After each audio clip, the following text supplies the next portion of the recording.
I think we'll begin because we're already running past the time. My name is Brent Forrest. Thank you all. The next program will begin at 4 o'clock. Yeah. My name is Brent Forrest. I'm an adult convert to the Catholic Church. 10 years ago, this Easter, 10 years, I celebrated the anniversary of my baptism. And I am one of those of many, many, many who are converts, primarily who can point to the big change, the big catalyst was reading G.K. Chesterton. Of course, God uses lots of different channels. Well, guess what? The guy setting up, the distinguished gentleman behind me on the stage, also share the distinction. The 5 of us have all come into the Catholic Church as adults by choice, not because we wanted to marry a girl, okay? By choice and by reading G.K. Chesterton, and I'm not going to take any more time from it than that, but to introduce each of these, we're going to start with my best friend over here, Matt Swaim. Swaim, pardon me. We're such close friends, I can't even pronounce your name. Yeah, make me nervous. Matt Swaim is involved with the Coming Home Network, an adult convert. He's a very bright man and well-spoken. We may give him upwards of 28, 30 seconds to tell his story. Ladies and gentlemen, give a big hand to Matt Swaim. All right, so I guess Chesterton himself said that something to the effect about how the oversimplification of things is always sensational. So hopefully this will be more exciting than if I were to tell you the actual story. Cramming it into just a few minutes. Rather than go through the whole entire chronology, because first of all, that would bore you, and second of all, there's not enough time, I want to kind of just lay a little bit of groundwork of some of the things that prepared me to be ready to embrace Chesterton when I met him, and then how that kind of shaped my journey into the church. So I came from a very strong Christian family. People ask me, what kind of Protestant I was, and I like to say that I was everything but a Calvinist, because I might have had some wrong ideas, but I was not insane. So I came from sort of Methodist, Wesleyan Holiness, Nazarene. I went to a Wesleyan college, Asbury College. But some of the things, can you guys all hear me all right? I just want to make sure. The radio person in me cares about being heard. So my childhood, being a good Christian kid, I still, I was isolated from the world in some ways, but exposed to the world in others. And there are a lot of experiences from my childhood that kind of opened me to a sense of awe and wonder and fantasy. I mean, obvious things like Star Wars. I was born in 1979. Star Wars was born like a year before that. Spider-Man, worlds of great fantasy and fiction. Later on, things like Narnia and Middle-earth. I won't say anything more about that because I'll probably steal the other 3 dudes' stories if I mention anything else about Narnia or Middle-earth. But also, I was thinking about this earlier, actually last night in some of the conversations that I was having when we were trying to figure out Clara Hughes, and I was trying to figure out strategies for submission. I'm realizing that a lot of what opened me to being willing to accept Chesterton and his whole vibe and ethos as a kid was poetry. I remember being, as a kid, loving writing poetry and loving the works, first of all, of Shel Silverstein, and he was sort of like a wacky and tongue-in-cheek sort of source. I didn't know that he wrote for Playboy magazine. This was something that was kept from me, thankfully. And then from him, I kind of got into Jack Perletsky, who was also kind of like a more later wacky poem writer for children. And from there, I went to the library card catalog and was looking for other comic poets. And at age probably 11, I discovered this guy named Ogden Nash. I don't know if anybody has ever read any Ogden Nash. I think Ogden Nash really prepared me to be open to getting Chesterton in a unique way. So I loved Ogden Nash because he would write these wacky poems about animals and weird things, but he would also do this blank verse stuff where he would invoke authors and do things, not unlike a Clara Hugh. And I remember one of my favorite poems by him. He wrote, it was called "You and Me and P.B. Shelley." And I don't remember exactly how it all goes, so I'm going to mess this up. I was trying to remember it last night in conversation. But at the end of the poem, he says, somebody once referred to Shelley as a luminous butterfly flapping his wings against the void in vain, which is certainly describing with might and main. but probably means that all of us are human underneath our pelts, and that Shelley went around pushing doors marked pull and pulling doors marked push just like everybody else. And I thought, that's brilliant. This is incredible. I have no idea what it means, but it's great. So that kind of like tongue-in-cheek, lyrical, and with references to great literature, this was very formative for me. And I went on to play in bands and write songs and was always looking for clever writers along the way. But I was an evangelical kid, and I guess my evangelical experience would be best summed up in the 1980s of the world of religious right as, I guess in 4 words: world bad, Jesus good. So like that was kind of my forward summary of like what my paradigm was. And so in a very real sense, that kind of simplified a lot of things, right? A lot of things that I didn't have to think about or engage with. The world was a bad place. Jesus had come to save us from our sins and save us from this horrible, messed up world. It was a lot of distilling the entirety of Christianity down to one question: what must I do to be saved? Right? Any extra stuff, not necessary to the conversation. What must I do to be saved? Salvation is like the key question. And we diminished it all kind of down to that. I went on to work at Family Christian Store, which back in its brick and mortar days was kind of like the Walmart of Christian retail. It was like this chain of Christian bookstores that was all over the place. I ran the music section. I ran specifically the Christian alternative and punk and metal section of the Christian music bookstore. And in that was really trying to explore this question of what is art, what is beauty, what makes art glorifying to God. And in that, I saw that some of these bands that I was listening to would reference authors that were part of the great Christian classic tradition. I thought, I'm going to check out some of those. I got an employee discount. I'm going to burn my employee discount on some of the authors that are being referenced by some of these bands, The Prayer Chain, Luxury, Daniel Amos, and some others. And turns out I'd go to special order these books, and most of them were not in the system. And I was like, well, that's weird. And then I would go over to Barnes & Noble, and for some reason they had plenty of them. So it's not like Augustine goes out of print. So, putting 2 and 2 together, I realized that a lot of these authors were the reason they weren't in Family Christian Stores because they were Catholic authors. And one of them that was mysteriously missing, with the exception of, I think, the book Orthodoxy, I think that was the one that we had on our shelves, was G.K. Chesterton. I discovered G.K. Chesterton in a limited way there. I went on to go to Asbury College, and they actually offered, and this is insane, they offered an entire class on G.K. Chesterton. And in that introduction, I was just looking, to kind of expand my Christian literary experience, right, beyond just living authors or authors who had been alive since the 1850s and beyond. And Chesterton really kind of opened up this whole world of thinking like a Christian that I had not really experienced before. I'll point to just a couple of quick things that really in Chesterton helped spur along that conversion. And bear in mind, I neglected to mention this, I'm living in central Kentucky in the late 90s, early 2000s at the time. I have never met a Catholic. I've seen some of them on TV. I think they all live in New York and Boston, which, first of all, that makes them Yankees. Worse than that, it makes them probably Yankees fans. So not a reality in my life, but I'm reading Chesterton and something's happening to my brain, and I think it's just making me a more intrigued and interested and wonder-inspired Christian. One of those things is, it really is summed up by a couple of chapters in his book, Orthodoxy. First of all, the chapter on ethics of Elfland. I know that that's a favorite chapter for many of us.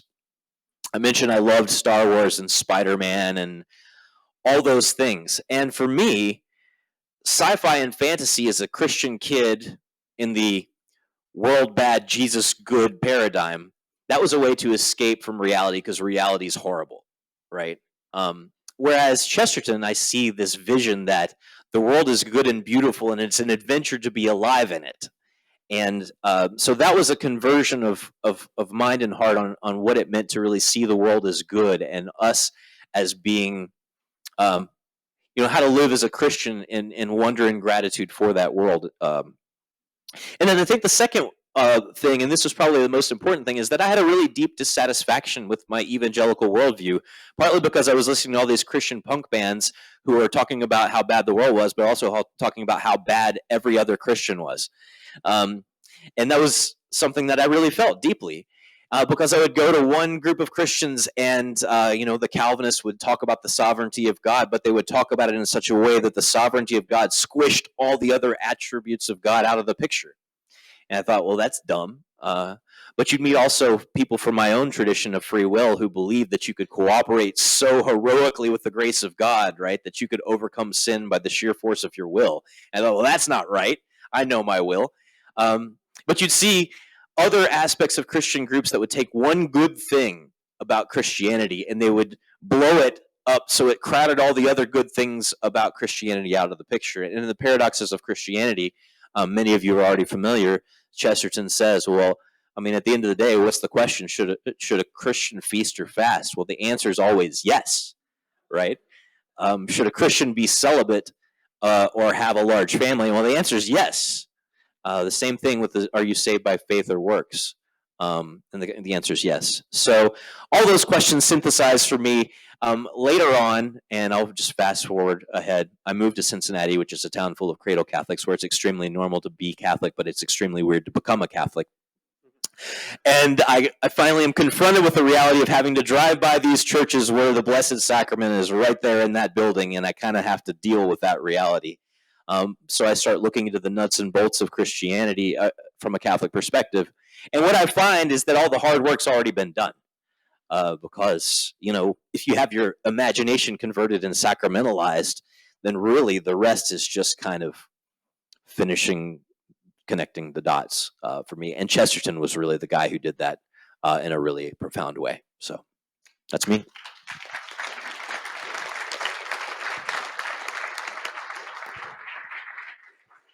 Thank you.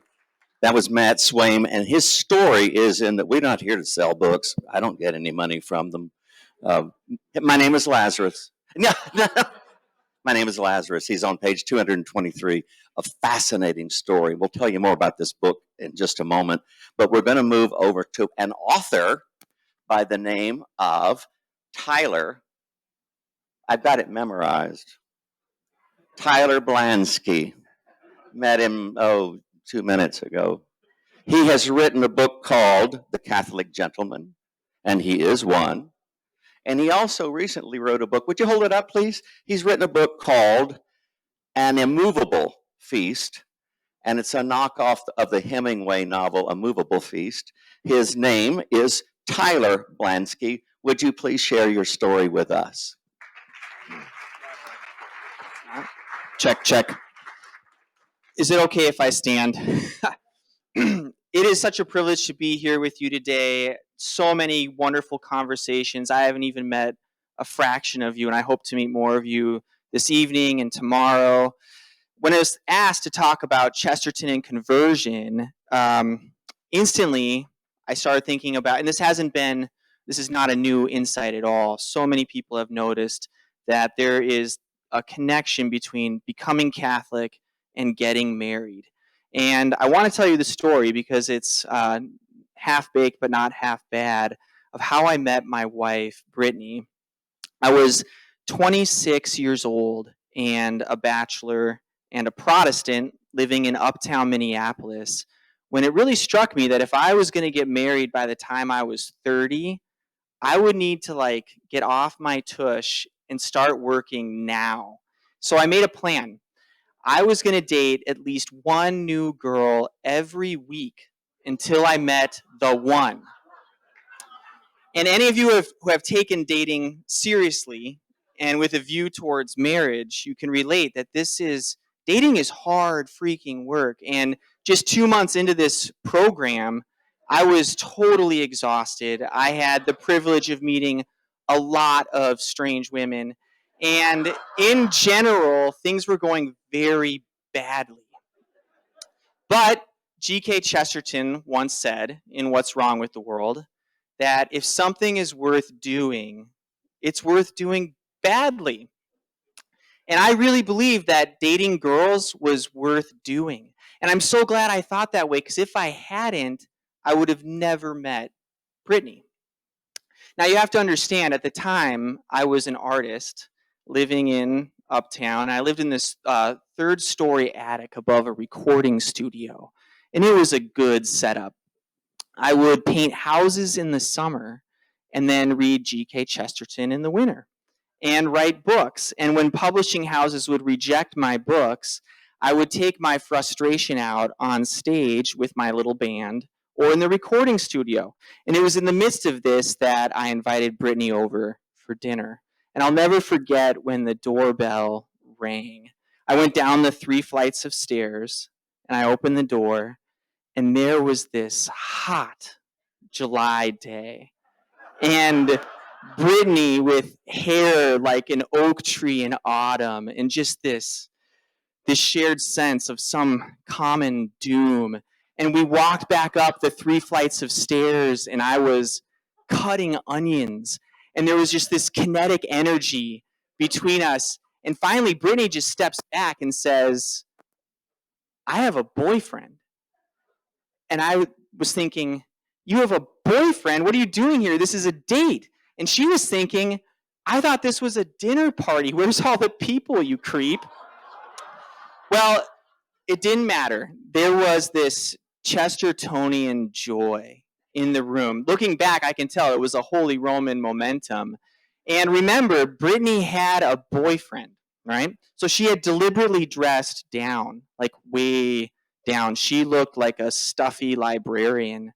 But what she didn't know was that it was my dream to marry a librarian. I was totally enchanted. And to make it worse, she had these bookish spectacles that were made in London. And you could almost say that she was the spitting image of G.K. Chesterton. If G.K. Chesterton lost like 300 pounds and shaved his mustache and happened to be a total babe from Minnesota. So 3 weeks later, I did not mince my words. We were having lunch at the park, and I said, "Brittany, I love you, and I hardly even know you, but I want that love to grow. So you got to break up with this other guy, because I do not want to be your friend. I want to be your boyfriend, maybe someday something more." And Brittany looked at me, and she just blinked.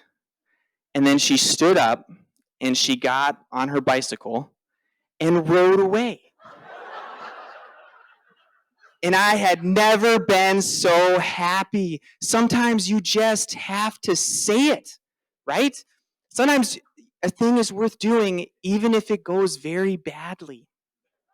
Well, we did it, and we did it all the way to the engagement ring, to the altar, to 3 kids. We did it all the way to becoming Catholic. And whatever it is that Brittany and I have, this weird Chesterton spectacles, kinetic energy, cutting onions affection, we still got it. We're still doing it.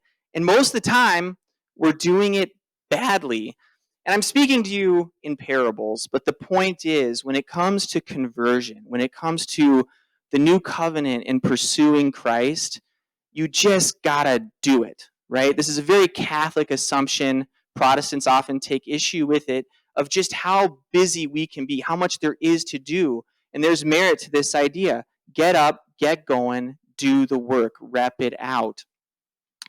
Well, getting back to the parable of marriage and conversion, I didn't wait until I was tall, dark, and handsome.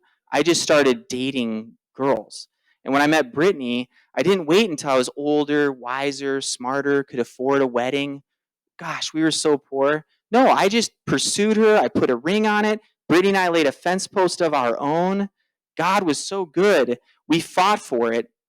And the stories of horrible stories from like St. Peter or St. Paul remind us that when it comes to conversion, you just got to do it. Even if you botch it, even if you botch it big time, Christ will still work in you and through you. And he's got a plan. He's working in your life. You have to show up. You have to do the work. Augustine, about conversion, put it this way. He said, He who made you without you will not save you without you. And by that, I think he meant that although God did not ask any of our permission to make us and put us on this earth, he doesn't force heaven on any of us. When it comes to our salvation, we have to do our part. We have to do the work. We have to fight for it. I have not met a Catholic or someone who's converted to Catholicism who didn't fight for it. It is hard work. You have sleepless nights, existential crises, hours before the Blessed Sacrament. You lose friends. Sometimes you lose family. You have to put up with really weird parish staff and RCIA classes, and yet you have to do it, right? You cannot delay. In conclusion, I just have one more thought on taking action, because while I'm encouraging you to take action, a word does come to mind, because Christ once looked at a high-performing Catholic and a low-performing Catholic. And then he turned to the high performer, the busybody, and he said, "Martha, Martha, you are worried about so many things, but you forget the one thing needful. And Mary, she has chosen the better portion, and it will not be taken from her." I say this to encourage myself, because I'm a low-performing Catholic. I have been ever since I was received in the church in 2014. And when I hear about all the things I should be doing, more Divine Mercy devotions, more Fatima devotions, volunteering to be an usher, getting more involved with the Knights of Columbus. The Knights of Columbus, I shouldn't say this because I have a parishioner here. Dale Alquist goes to my parish. They don't even know I'm a knight. I'm keeping it down low. Saying the daily office, going to daily mass, leading my whole family through a daily rosary. By every standard, I am an underperforming Catholic. But here's the thing. Chesterton, his influence on my conversion was not only the kick in the pants to get up and get going and to do it, but also the permission to play, to let go. There's this, Jesus doesn't want a big performance. And I have to remind myself of this when my kids are misbehaving in the pew, is this Mass is not a performance. I am here for a greater purpose than behavior. And at the end of the day, take a cue from Chesterton and just get lost in London and have time to defend fairies, or to think about how poets have been mysteriously quiet about cheese. Take time to be a child again. So to wrap it up, I want to just quick quote Chesterton from What's Wrong with the World. He puts it this way. He says, "To smatter the tongues of men and angels, to dabble in the dreadful sciences, to juggle the pillars and pyramids and toss up the planets like balls, this is that inner audacity and indifference which the human soul, like a conjurer catching oranges, must keep up forever. This is that insanely frivolous thing we call sanity." I would add that it is an insanely frivolous thing to follow Christ, but it's the closest thing to sanity on this planet. And it's not a Martha performance. It's this Chestertonian, Marian, getting lost in London, kinetic energy, cutting onions love story.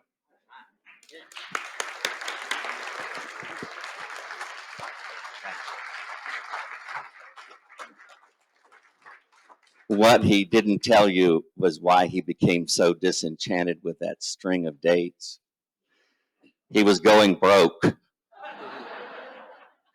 Our next guest is also, like Mr. Swaim, included with his testimony, his story, beautifully written in the book, My Name is Lazarus. And I'll mention it one more time in a moment. Zubair Simonson, the title of his story is From the Crescent to the Cross, because he comes from a background of Islam. He's a Muslim, and he's a Muslim who has become a Catholic with an incredible story. He is a writer. He is a journalist, like our big fellow, Mr. Chesterton. And if I hush, he can tell you what's going on in his world. Zubair, Simonson.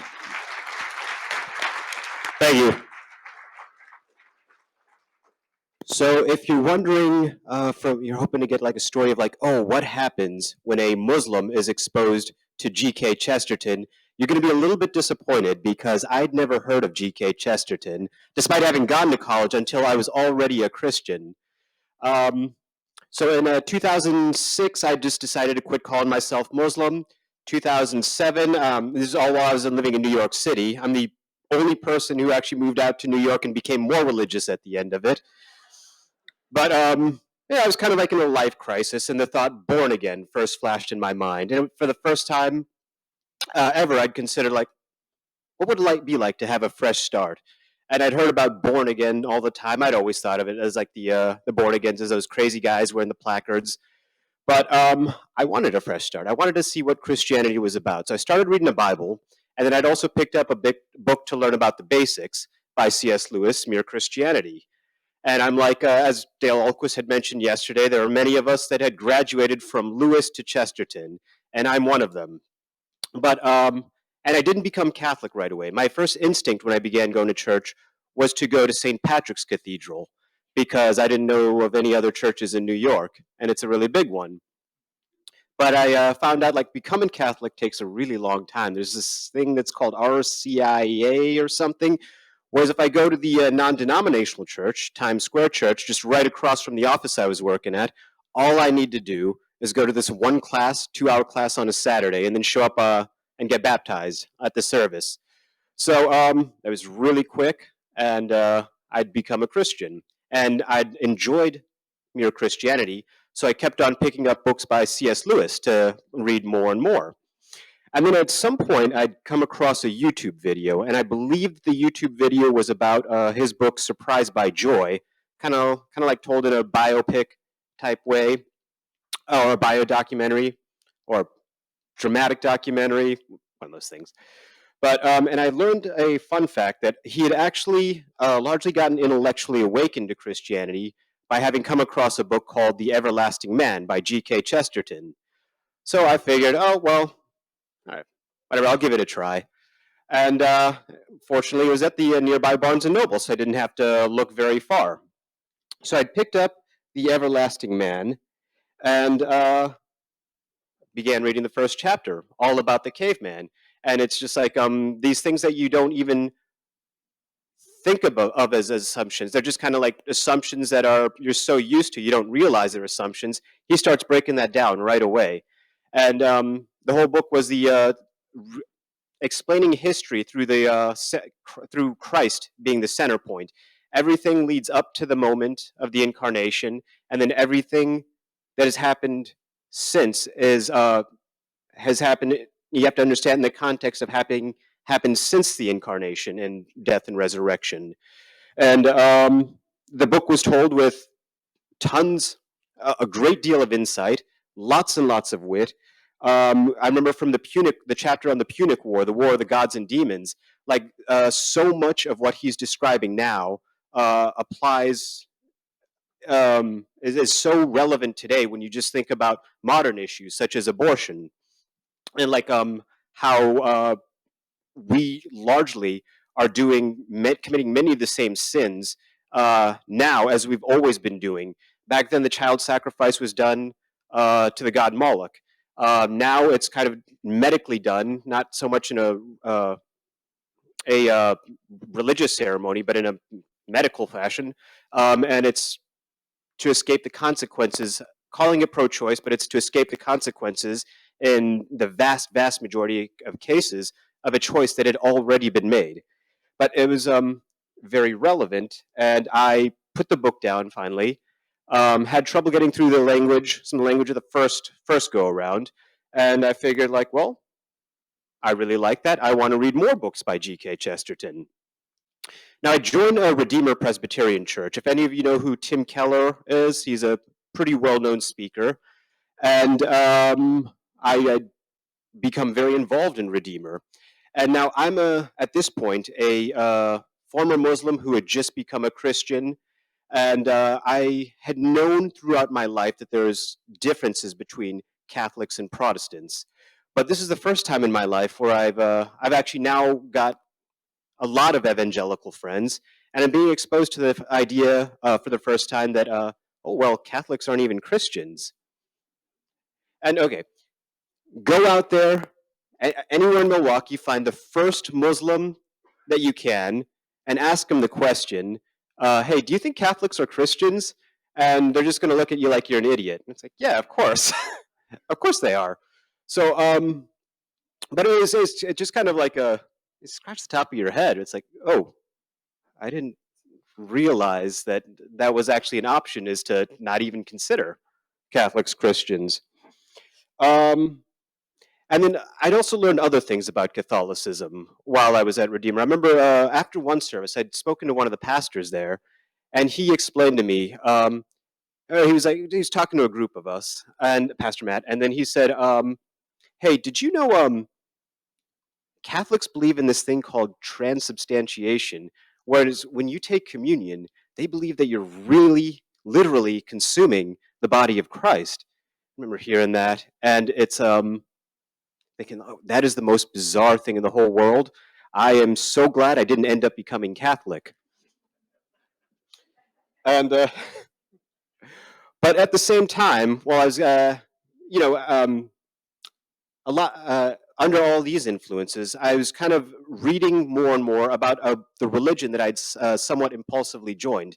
And at some point, like a book about, oh, here's how to pray, like just very basic things that so many of the Protestant authors, which I had written, I was actually becoming like more and more curious about uh, more specific subjects, like such as Marian apparitions.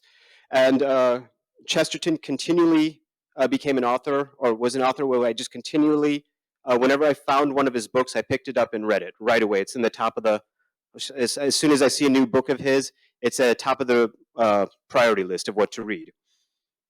So, and more as the years went, I was finding that, like, okay, the Catholic authors resonate far more. They're drawing from traditions. These books are much richer because they're drawing from 2,000 years versus of tradition versus like a famous pastor whose church just started 10 years ago. And you know, Chesterton being 300 pounds, he can actually balance out the influence of a lot of friends who insist that Catholics aren't Christian. But so ultimately, a lot of the things around what I'd heard about the Eucharist being the real presence of Christ were making sense, to the point where it's like I can actually, if everything else that he's talking about, and Chesterton head and shoulders above all, but all of these Catholic authors, everything they're talking about just makes much more sense. Actually, you can see the lens, you can see the criticisms of like, no, Catholics don't really worship saints.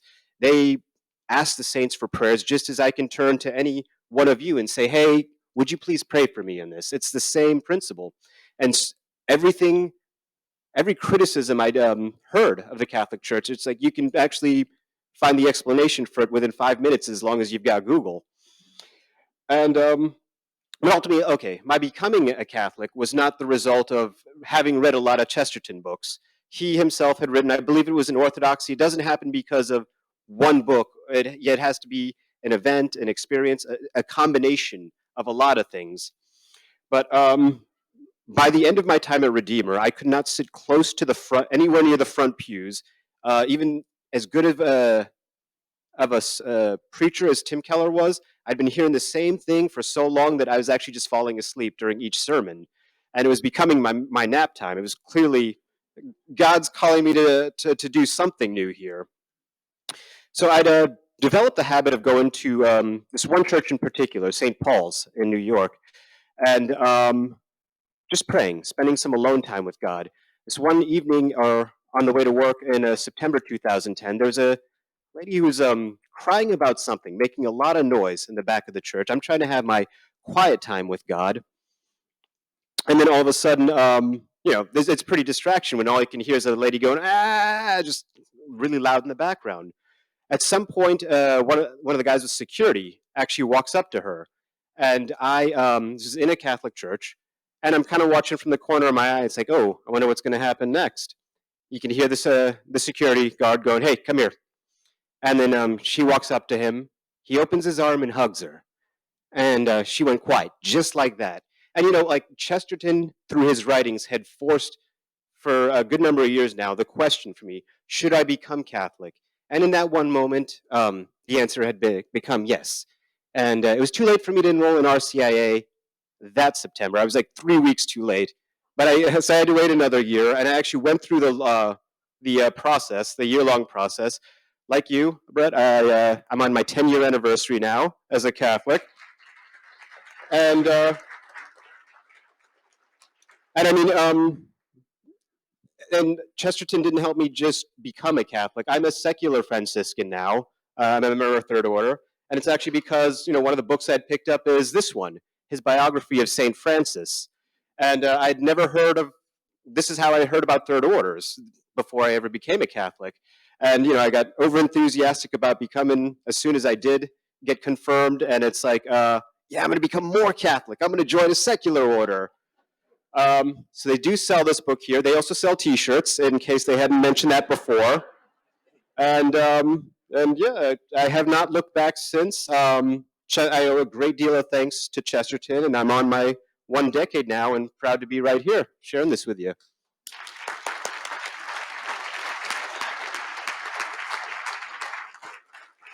Thank you, Zubair.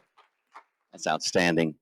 You can get more in depth of his story on page 59 of the book, My Name is Lazarus. I know a guy who's written his story and they put it on page 17, but we won't talk about that. I made a mistake. I'll fix it, okay? The opening of Zubair's story, to tell you why the book is more interesting than his talk, it opens with him and a friend heading to a strip club in New York. He's had a very interesting life. Our final contestant, our final story, Sam Guzman. I think I told you, Mr. Blanski had written a book called The Catholic Gentleman, and that he also wrote the Immovable Feast. And I was wrong about that. And I said he wrote The Catholic Gentleman and that he is a gentleman. And I lied about that. I made a mistake. He's not a gentleman at all. And he didn't write the book either. Sam Guzman wrote the book. That's why we saved him for last, because he really is a gentleman. He's an adult convert to the Catholic Church. He wrote the book. You know why I'm messing up here today? I think I'm doing fine.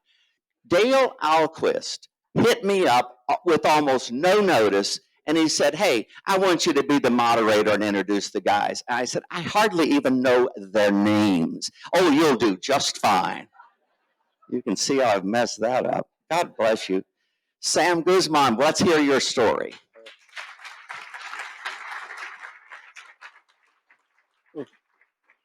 Thank you. Yes, I'm lucky to be here today. I realized when I got here to Wisconsin that I hadn't packed any appropriate clothing. So all of this is borrowed in a true Chestertonian moment of forgetting things. And I was headed out of the house this morning, and I realized I had no idea where I was going. So I had to text my wife and say, in Waukesha, Wisconsin, where ought I to be? But anyway, I am happy to be here, and I am very happy to be talking about G.K. Chesterton. I'm always proud to tell people that we share a birthday, May 29. And then they say, that's wonderful. That's so great. Who's G.K. Chesterton? And but anyway, I'm glad to be here. And really, my conversion story, I don't want to, it's impossible to condense it into 10 minutes. I'll do my best.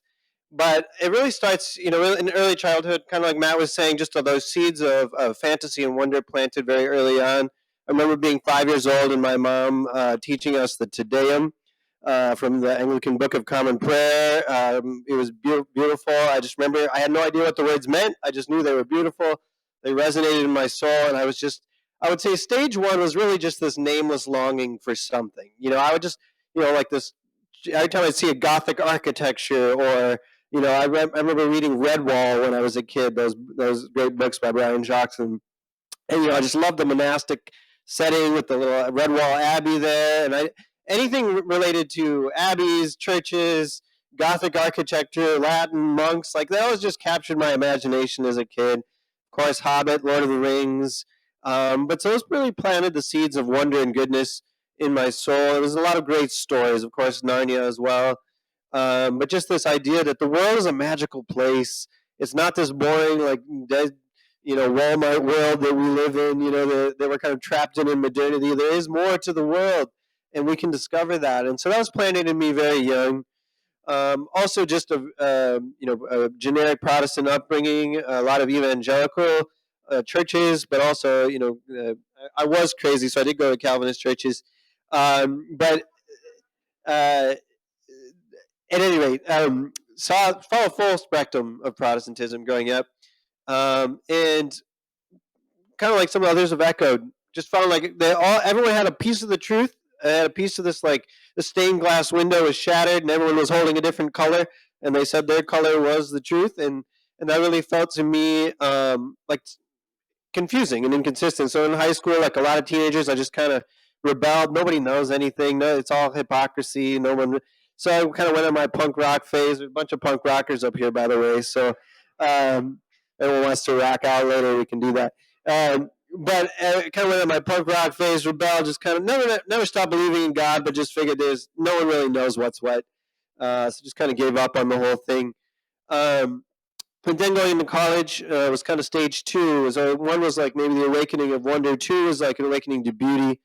And I remember I went to Bob Jones University, and I ended up getting a job, which is a fundamentalist Baptist university, if you're not familiar with Bob Jones. I ended up getting a job in the art gallery. And in Sunday chapel or weekday chapel, they'd be telling us the Catholic Church was the Antichrist.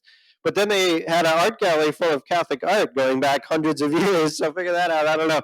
But it was incredible beauty. I mean, they had the great works of the great masters, including Rembrandt and some of the many others. But they had Catholic altarpieces there. They had pictures of Mary, mediatrix of all graces, and the Assumption of Mary into heaven, and like the very, very Catholic artwork, Sacred Heart.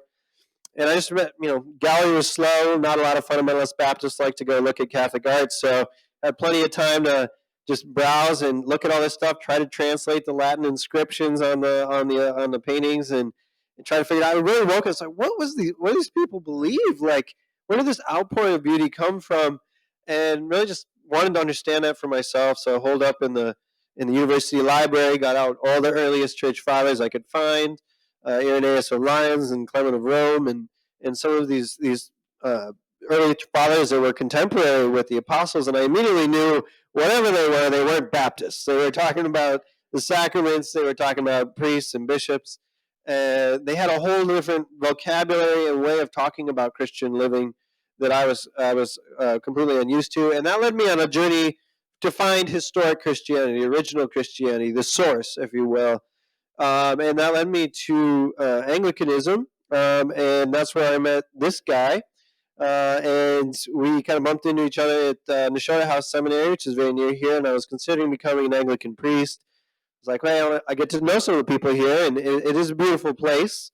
So that was kind of my tail end of the journey before I kind of discovered Catholicism. It was around that time I discovered Chesterton, and right there in the Barnes & Noble Christianity section, there's a little book called Orthodoxy tucked in there next to the First English Prayer Book, which I also bought. And just remember thinking, I've never read anyone remotely interesting from the early 20th century. This guy's going to be really boring too, but I've heard his name come up before in Surprised by Joy and some other stuff that I've read, so I'll give him a chance. I just remember being bowled over by Orthodoxy, like just like electrified, like by the writing and just the insights, and just fell in love with the whole Chestertonian corpus, and just read as much of it as I could. But he actually didn't play a direct role in my conversion. I just felt like I knew he had become Catholic, but I liked him so much. I just felt like it wasn't fair to read Chesterton, the Catholic Church and conversion, because I was just like, I don't want to become Catholic because Chesterton did. I want to become Catholic because I believe in it. And so I I actually didn't read any of his Catholic apologetics prior to converting because I just felt like it was an unfair advantage because I love Chesterton so much. But anyway, um, long story short, I ended up just reading my way into the church and just trying to understand the differences between what I'd heard so many horrible things about what Catholics believed. I was like, I want to read what Catholics have to say for themselves. So I got the Catechism. I started reading some of the church documents, and I was like, wait a minute, this is actually quite sane. This makes a lot of sense. And at that point, Pope Benedict visited Westminster Abbey, and my love of English worship and traditions collided with Catholicism. I remember seeing him sitting next to the Archbishop of Canterbury in Westminster Abbey, and thinking, here's a Catholic abbey. Which man really represents the father, the spiritual father that I'm looking for? And I just felt this resonance with Pope Benedict, and that was the nail in the coffin. And I was like, I have to become Catholic. And at that point, only after I decided that I read Catholic Church and Conversion by G.K. Chesterton, and it was a done deal at that point. So, and also 10 years being Catholic this Easter. So I really resonate with what Tyler said about being, imperfect Catholic. Like it's just I have so much zeal coming in and so many high ideals, and then just kind of losing some of that joy that you first have as a convert because you get bogged down in a lot of things. But finding that again, and that Chestertonian joy of just the lightness, the levity. And I'll just end with a quote, not from G.K. Chesterton, although I do have a quote. I can actually have a whole conversation in G.K. Chesterton quotes. It's really quite amazing. But I'll end with a quote from Oscar Wilde, who has said, the Catholic Church is for great sinners and great saints. For respectable people, the Anglican Church will do. So, Give him a hand. Give him a hand. Thank you. Yeah. That's amazing. Aren't these guys incredible? And there are 34 stories in this book. Oh, am I pushing the book again? I don't get a nickel. There are no royalties. It doesn't matter. And as he said, the point is the joy. People say, why do you have these conferences? To raise money and sell books? Oh, no. It's for the joy of community that we are all on this planet starving for, and we get it here as Catholics. I'm going to give this a couple of minutes for a quick question. We're going to try to finish up on time because we were running late. I want to give you a break. I do need to say this for clarity. I have never been, nor have I even been remotely associated with any punk rocker. It's just, people talk about that, and that's just not true. I have always followed very high moral individuals. My favorite artist is Jerry Lee Lewis. So, true story, this is true story and it fits. Jerry Lee Lewis, sometime, many years later, he's still alive, by the way, he saw his first punk rock band. Jerry Lee Lewis saw the first performance of a punk rock band, and he was stunned. And he said, back in 1957, they said I was corrupting the youth of the world. Looks like I've done a pretty good job. We got one chat question over here, maybe time for two. Chat question for the gentleman up front here. Excuse me, I like to step on toes. Thank you. Gentlemen, thank you for sharing your stories with us. I couldn't help but notice the fact that you are all gentlemen, which is an abnormal demographic in the church right now, at least young gentlemen, it would seem. So I'm curious if you see anything particular in Chesterton that you think appeals to young men, especially, or if there's anything that we can learn as evangelists to young men from the way that Chesterton presents his thought and truth that might appeal in a particular way to young men.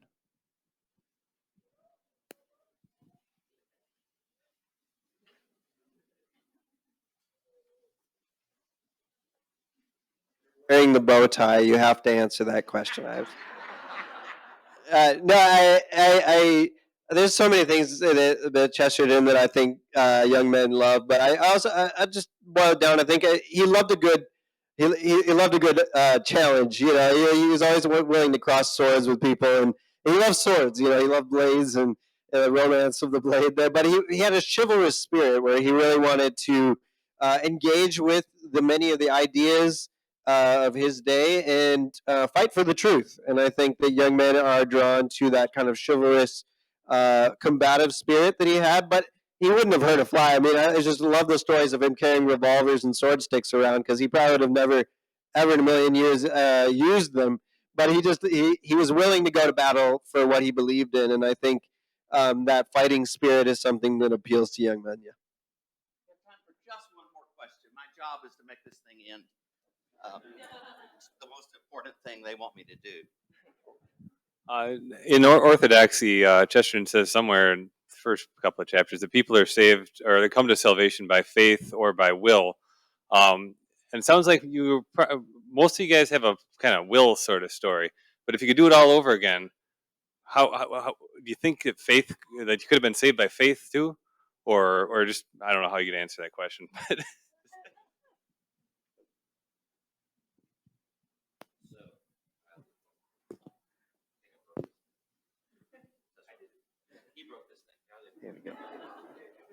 So, in the both and category, this question fits very well. I think also, when it comes to the question being saved by, there's a conceit that goes along with a lot of converts, and it's partly the fault of cradle Catholics because you're the ones who do this to us. You'll say things like converts make the best Catholics, and I'm like, I don't know where the entrance is in your church that was built in 1975. Like I'm like in the back, and I'm in like the like. So part of this is the sense that that Catholics impose on converts that we're the best Catholics. But there's this other thing that you say about us that's not really true because it reinforces a conceit in us, and that is that you read your way into the church. Well, that is an extraordinary level of BS and ego involved in anybody who thinks, well, I read my way into the church. It just so happens I have extraordinary taste in literature, and that's why I have arrived at the conclusion that this is the one true church founded by Jesus Christ. Well, there's one of us. But the fact of the matter is that it's all grace, right? It's all grace. It's grace that made Zubair walk down the street and hear like a bird fly by him and say "born again." Like it's not. And then he went to the bookstore, right? It's grace that and the strip club. The strip club was early. It was earlier in the story. There's grace for me, right? The grace that caused me to have this kind of converted imagination before I ever really found out what the sacraments are really about. And I'm sure you guys would say the exact same thing, right? So, but it also comes with the fact that, I've been Catholic 17 years and I tell conversion stories for a living on the journey home, right? And one of the things that people will do is they'll send me some convert. They're like, this guy's coming to the church this Easter. You got to have him on. I'm like, no, because when the first 5 years, 10 years of your journey, first year or two at least, you don't even really know why you became Catholic. Fact of the matter is you kind of have to get through your first Lent where you suck at Lent to understand like how Catholicism works. So for a lot of us who've come into the church, right, you think you know why you became Catholic. I thought I'd become Catholic at first because the Catholic Church had the true answers to all the hardest questions about reality. And now, with the benefit of 17 years of hindsight, I know the real reason I decided to become Catholic is because I needed a reliable stream of grace in my life, right? So it's a different kind of way of looking at things, but it's the same thing. It's still the both and. So that's my answer to that one. That's a great answer, and it's the last one we have for this meeting. Would you give these gentlemen a tremendous hand of applause? Haven't they been great?